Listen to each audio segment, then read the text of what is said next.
ओ वक्रतुंड महाकाय सूर्यकोटि समप्रभो निर्विघ्नं कुरु मे देवो सर्वकार्येषु सर्वदा। तो श्री गुरु चरण सरोज रज और निज मन मुकुर सुधारे बरड़ो रघुबर बिमल जसो तो जो दायक फल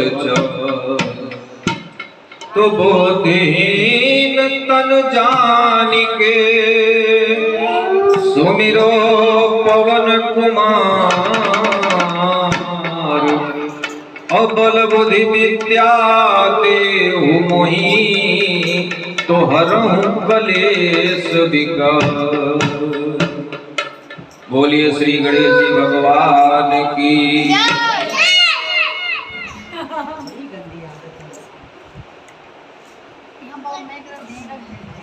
तो आज अर्चना विद्या निकेतन गणपत पूजा गणपत पंडाल में आज राम कथा का प्रवचन होने जा रहा है। तो जब जब पृथ्वी पर भार बढ़ा तो जो पाप का भार होता है वो सबसे भारी पाप भार।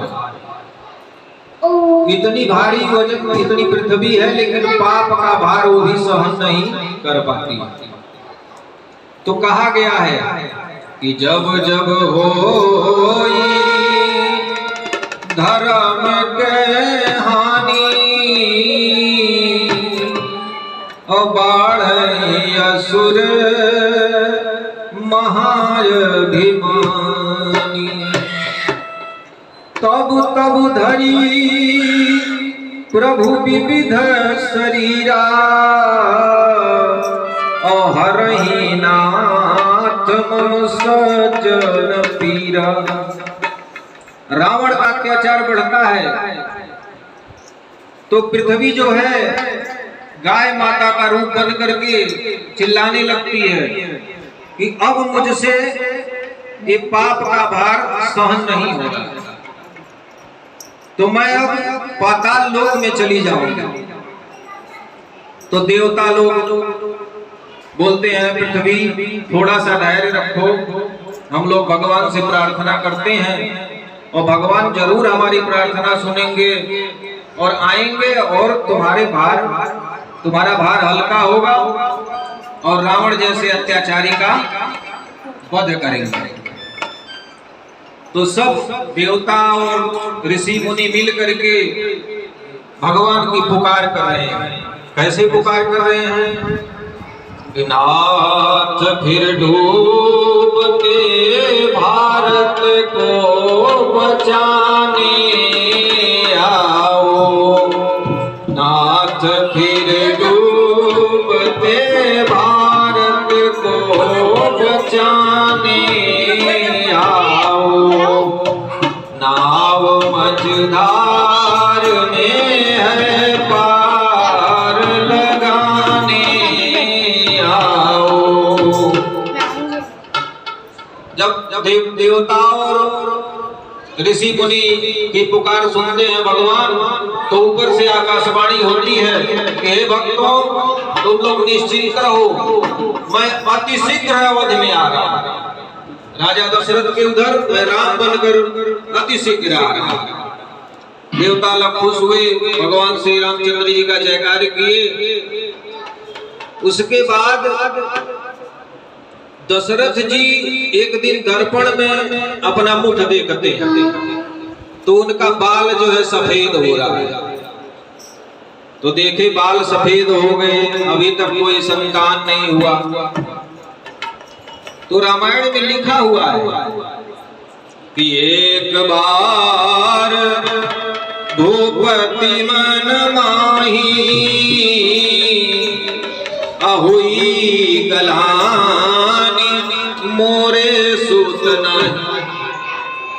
एक बार किसी की शादी हो जाती है, 2-4 साल के बाद कोई संतान न हो तो उनको चिंता होने लगती है। भगत जी सोखा जी के पास जाने लगते हैं, डॉक्टर के पास जाने लगते हैं कि हमको कोई संतान नहीं है। और दशरथ को एक बार 75 वर्ष की हो गई, एक बार उनके मन में ऐसा हुआ कि हमको कोई संतान नहीं है। तो एक बार वो दुख कब हुआ कि राजा दशरथ शिकार खेलने गए थे और हिरण और हिरनी को घेर लिए। तो राजा दशरथ एक ऐसे राजा थे जो पशु पक्षी की बात समझते थे। तो हिरण और हिरनी आपस में बात कर रही थी। हिरनी बोली हिरण से कि हे पति, अगर ये निसंतानी के हाथ से अगर मर जाएंगे तो हमारा नरक हो जाएगा। पशु पक्षी की बात को समझ रहे थे दशरथ। तो दशरथ सोचे कि जानवर के मन में हमारे प्रति कितनी घृणा है, तो इंसान के मन में कितनी होती होगी। तो वही उनको बहुत बड़ा कष्ट होता है। तो रामायण में वही लिखा गया है कि एक बार भूपति मन माही हुई गलानी मोरे सुत नहीं, कि हमारे कोई संतान नहीं। और इधर देवता लोग भगवान की का प्रार्थना किए थे, तो भगवान उधर से आकाशवाणी तो हुई थी कि हम आ रहे हैं। और उसी समय दशरथ पुत्रेष्ठ यज्ञ करा, पुत्र के लिए। पुत्रेष्ठ यज्ञ में यज्ञ भगवान प्रकट होते हैं और एक फल देते हैं। अब बोलते हैं कि ये फल ले जा करके अपने तीनों रानियों में बराबर बराबर बांट दे। राजा दशरथ ले जा करके वो फल अपनी रानियों को देते हैं कि लो, इस फल को 3 भाग करके तीनों लोग खा लेना। लेकिन हुआ क्या कि उस फल में 4 भाग हुआ। एक भाग कौशल्या, दूसरा भाग कैकेयी और 2 भाग जो बचा था वो सुमित्रा ने खा। तो सुमित्रा को 2 संतान। लोग बोलते हैं कि भरत और शत्रुघ्न एक भाई थे, नहीं, लक्ष्मण और शत्रुघ्न सुमित्रा के संतान थे। राम कौशल्या के और भरत के। राम जी का अवतार हो गया तो भगवान अवतार लेते हैं, प्रकट होते हैं। तो जब भगवान का अवतार हुआ तो चतुर्भुज रूप था।